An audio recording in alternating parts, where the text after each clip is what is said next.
Amém. Vamos ler então, primeira carta de Paulo aos Tessalonicenses, capítulo 4, a partir do verso 1. Diz assim a palavra do Senhor.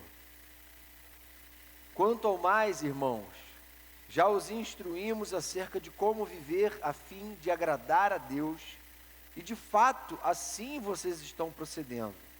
Agora lhes pedimos e exortamos no Senhor Jesus que cresçam nisso cada vez mais, pois vocês conhecem os mandamentos que lhes demos pela autoridade do Senhor Jesus. A vontade de Deus é que vocês sejam santificados, abstenham-se da imoralidade sexual, cada um saiba controlar o seu próprio corpo de maneira santa e honrosa, não dominado pela paixão de desejos desenfreados, como os pagãos que desconhecem a Deus. Neste assunto, ninguém prejudique seu irmão, nem dele se aproveite. O Senhor castigará todas essas práticas, como já lhes dissemos e asseguramos, porque Deus não nos chamou para a impureza, mas para a santidade. Portanto, aquele que rejeita estas coisas não está rejeitando o homem, mas a Deus que lhes dá o seu Espírito Santo. Quanto ao amor fraternal, não precisamos escrever-lhes, pois vocês mesmos já foram ensinados por Deus a se amarem uns aos outros. E de fato vocês amam todos os irmãos em toda a Macedônia. Contudo, irmãos, insistimos com vocês que cada vez mais assim procedam.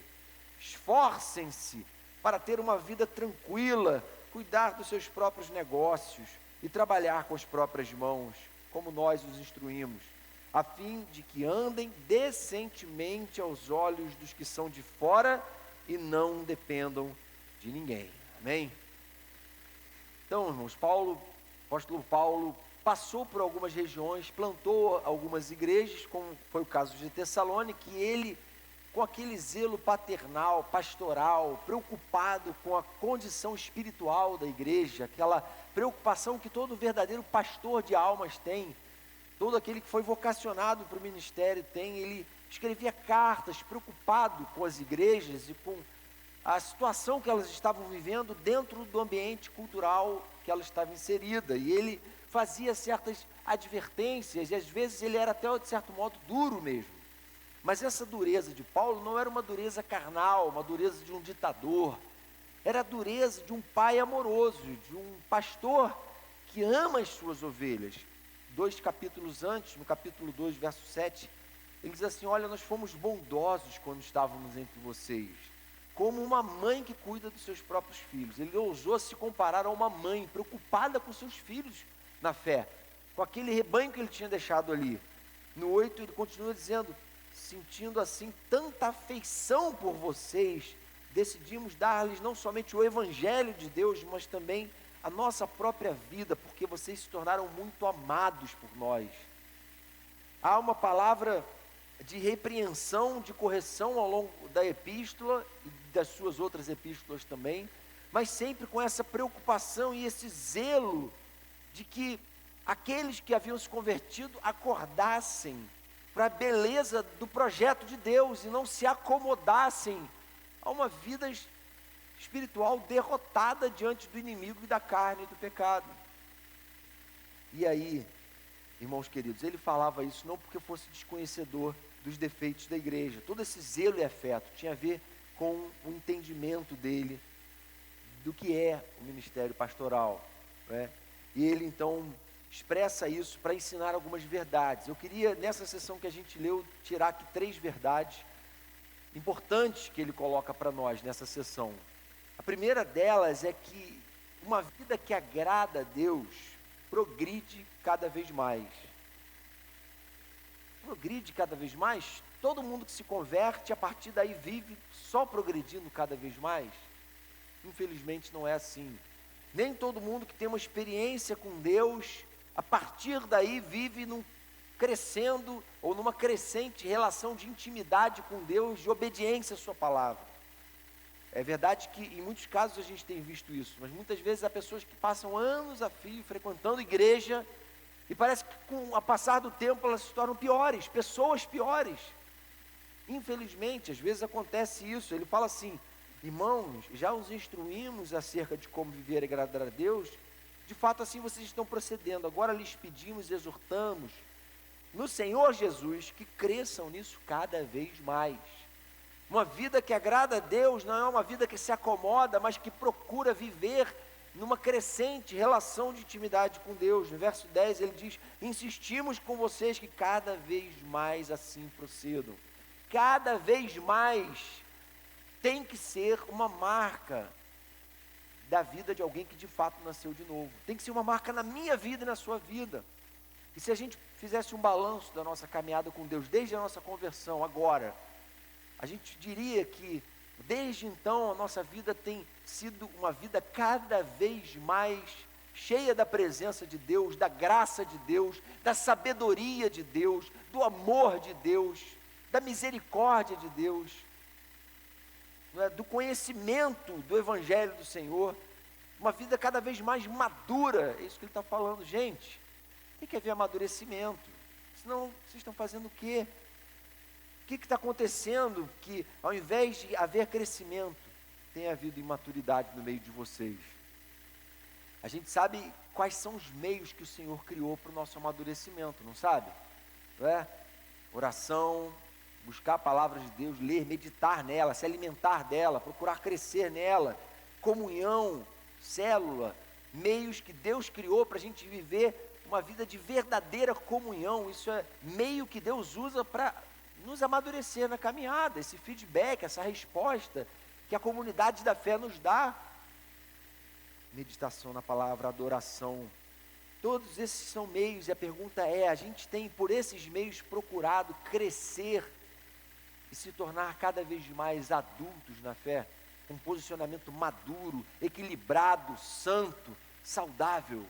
Muitas vezes a gente tem que reconhecer que não. O apóstolo Paulo, quando em Efésios 4, fala que o Senhor distribuiu dons aos homens, fazendo alguns para pastores, outros para mestres, apóstolos, evangelistas, enfim, funções de governo eclesiástico. Ele fala assim: tudo isso é para que os santos sejam preparados para o ministério, com vistas a que o corpo de Cristo seja edificado, até que todos alcancemos a unidade da fé e do conhecimento do Filho de Deus e cheguemos à maturidade, atingindo a medida da plenitude de Cristo.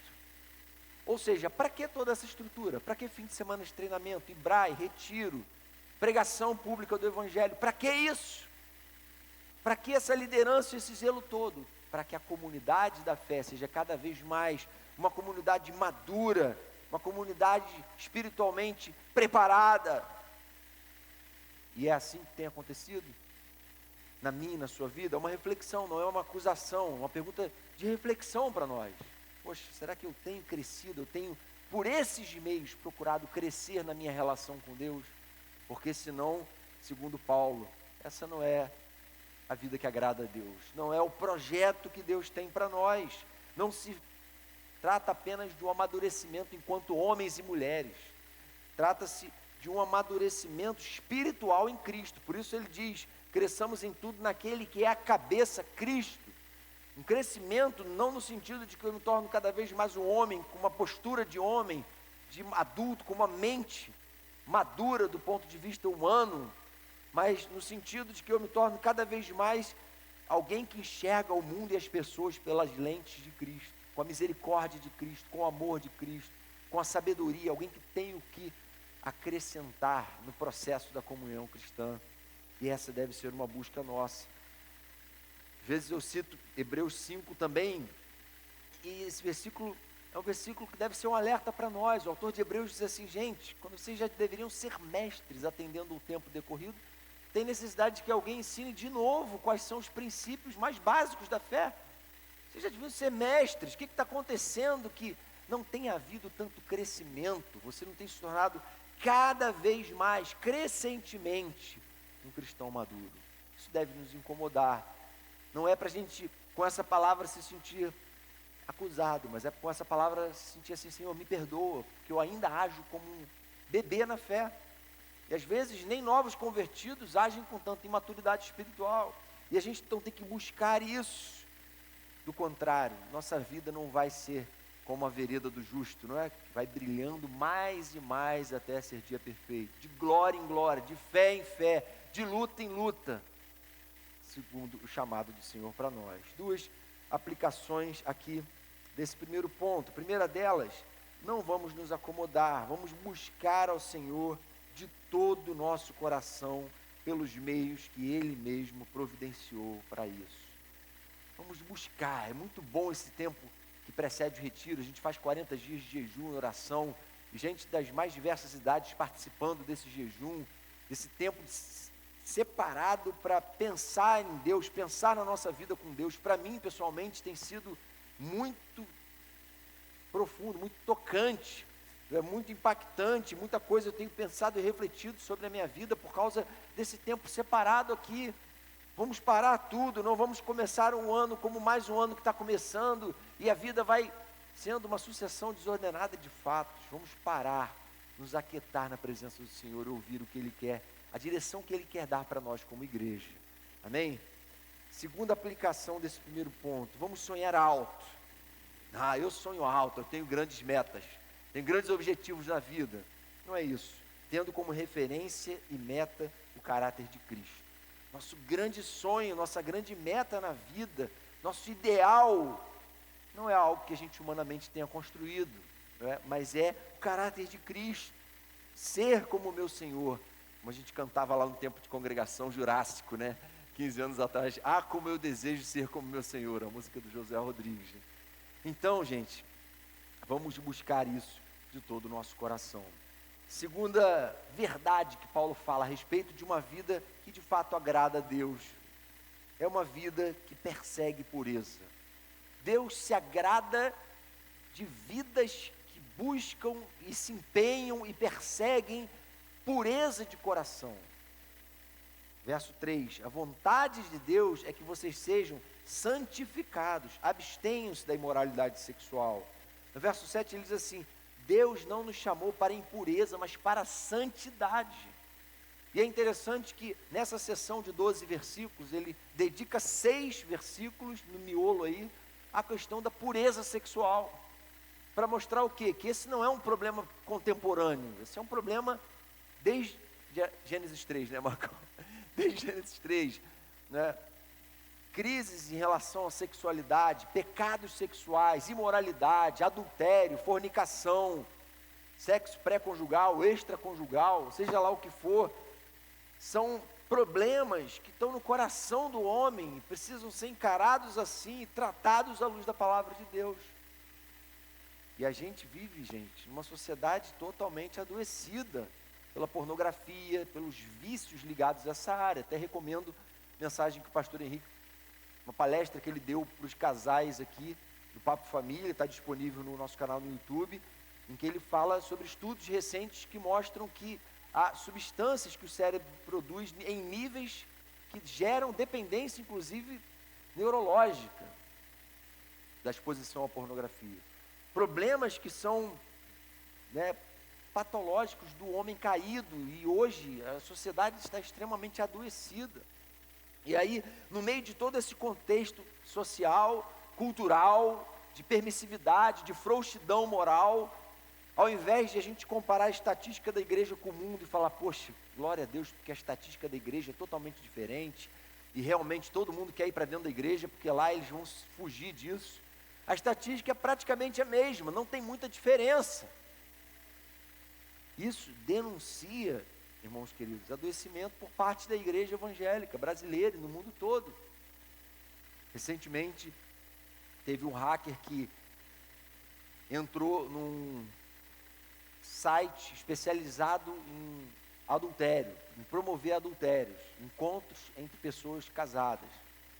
E aí ele falou, ou você entrega, essas pessoas que estão participando aí, confessam para os seus cônjuges isso, o hacker, ou então eu vou publicar a lista de pessoas que estão cadastradas nesse site. E daquela relação, tinham 400 pastores naquela relação daquele site. Isso é um americano, no contexto americano, alguns conhecidos. Isso para mostrar o quê, irmãos? Isso é uma coisa que deve nos deixar totalmente alertas. A sociedade está adoecida e a igreja muitas vezes não tem sido contraponto. Estamos aqui usando dados lá dos Estados Unidos, mas se a gente pegar perto da gente, a gente vai ver gente à nossa volta tendo sérias dificuldades de viver uma vida sexual pura. A gente não vive pregando esse tipo não vive pregando legalismos e moralismos. Por quê? Porque o Evangelho nos liberta do moralismo. Moralismo somos nós impondo nossos ideais de moralidade para o nosso próprio mérito e glória. Mas o Evangelho não faz isso, não é? Faz a gente olhar para Jesus e ter em Jesus um referencial de pureza. E a gente precisa repensar isso. Casais de namorados tendo relações sexuais sem serem casados, que não estão buscando uma vida pura diante de Deus, não estão se resguardando. Gente que vive impureza, que acessa certos sites, problemas que a gente tem que falar aqui, porque são entranhados na nossa cultura e muito possivelmente está afetando muitas famílias aqui, e são portas de entrada para pecados como adultério e outros tipos, não é? Então, veja que Paulo trata essa questão com peso ainda mais rigoroso. Às vezes tem gente que critica, os cristãos falam muito contra a sexualidade, a imoralidade sexual, mas na verdade a Bíblia coloca outros pecados também. Mas é interessante que há uma preocupação acentuada aqui dele. Olha que ele fala no verso 6: nesse assunto ninguém prejudique seu irmão, nem dele se aproveite. O Senhor castigará todas essas práticas, como já lhes dissemos e asseguramos. Gente dentro da própria igreja de Tessalônica, defraudando sexualmente o irmão, brincando com aquilo que não se brinca, brincando com a imoralidade e a impureza sexual. Paulo está falando, olha, não pensem que isso vai passar impune. De Deus não se zomba, aquilo que o homem semear, isso também vai colher. No verso 8 ele diz: aquele que rejeita estas coisas não está rejeitando o homem, mas a Deus que lhes dá o seu Espírito Santo. Então, é um alerta da palavra de Deus. Nosso corpo é santuário do Espírito Santo. E Jesus disse assim: bem-aventurados os puros de coração, pois verão a Deus. A promessa para os puros de coração, a palavra diz: sejam santos porque eu sou santo. A santidade não é uma alienação de meia dúzia de legalistas. A santidade, a pureza moral, seja sexual, seja do caráter, é algo que está no DNA do verdadeiro cristão, daquele que de fato nasceu de novo. Quem nasceu de novo, quando peca, não trata aquilo de uma forma banal, natural, mas fica triste, fica transtornado com aquilo e busca da parte de Deus livramento. Gostei muito de uma postagem de um canal no Facebook, até compartilhei uma citação do pastor Augusto Nicodemos, que pregou aqui recentemente, em que ele diz assim: cristão frio não é aquele que não grita, não pula, não gira e não faz barulho. Cristão frio é aquele que, escutando a verdade do Evangelho, não a coloca em prática no seu dia a dia. Vive seguindo seus próprios impulsos, sua própria natureza, suas próprias vontades durante a semana inteira. Chega aqui, começa a ter toda aquela coreografia que não convence a Deus, não agrada a Deus. Deus está falando uma vida que me agrada. É uma vida que está comprometida com a pureza moral segundo os padrões do Evangelho do Senhor Jesus. Duas aplicações aqui desse ponto. Primeira delas: se nos deixamos envolver pela permissividade moral da nossa cultura, precisamos nos voltar para Deus e clamar por misericórdia. Amém?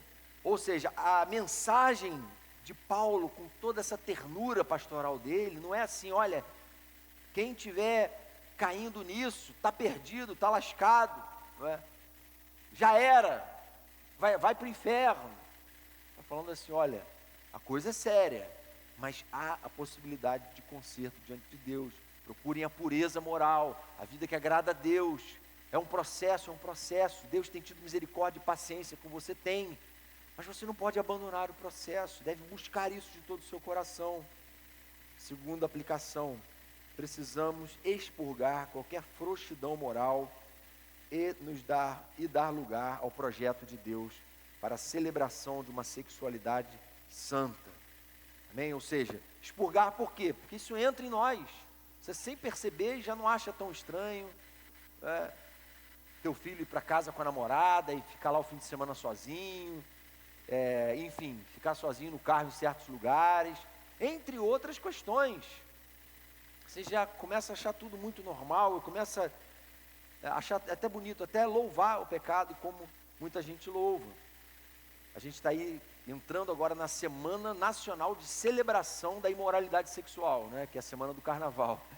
E a gente, quem não vai ao retiro, né, tem que, diante de Deus, de repente fazer os 4 dias de jejum, se preparar para encarar isso, todo esse apelo, essa exposição, para quem assiste televisão aberta, né, aquela exposição toda, né, dos apelos da carne.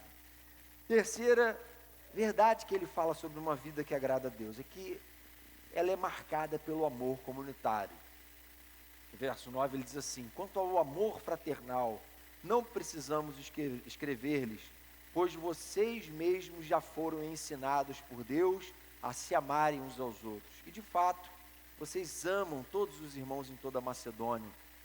Que coisa maravilhosa perceber que vocês têm amadurecido, têm crescido e têm aprendido a amar uns aos outros.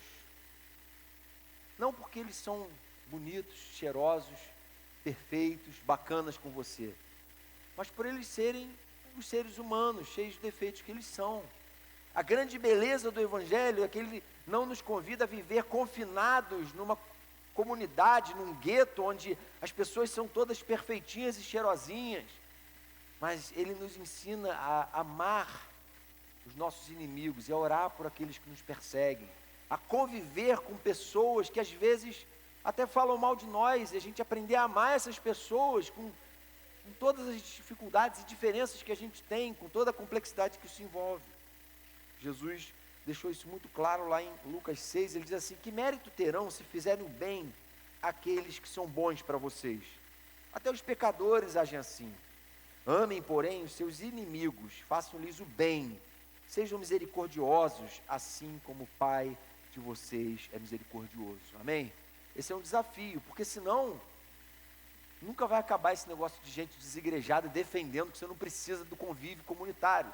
O que contraria tanto o Antigo Testamento, que era comunitário, como o Novo Testamento, que é plenamente comunitário. A espiritualidade que o Senhor quer nos ensinar a viver é uma espiritualidade vivida em comunidade, essencialmente. De modo que não tem jeito, você tem que se entender, tem que pedir perdão e perdoar, tem que se tratar, porque senão, com certeza, você não vai conseguir criar vínculos significativos e não vai conseguir suportar viver em lugar nenhum, nem dentro da sua própria família, né? Se você não aprender a relevar e pôr em prática esses valores cristãos. Paulo complementa em Romanos 13, 8, dizendo assim: não devam nada a ninguém, a não ser o amor de uns pelos outros, pois aquele que ama o seu próximo tem cumprido a lei. Interessante, porque não devam nada a ninguém, a não ser o amor. Poxa, então eu devo o amor é um dever. É interessante, porque é um dever. Por que é um dever? Por que a gente deve se sentir nessa dívida de amar as pessoas? Porque nós, por mais que amemos as pessoas, a gente nunca vai amar elas tanto quanto o Senhor nos amou.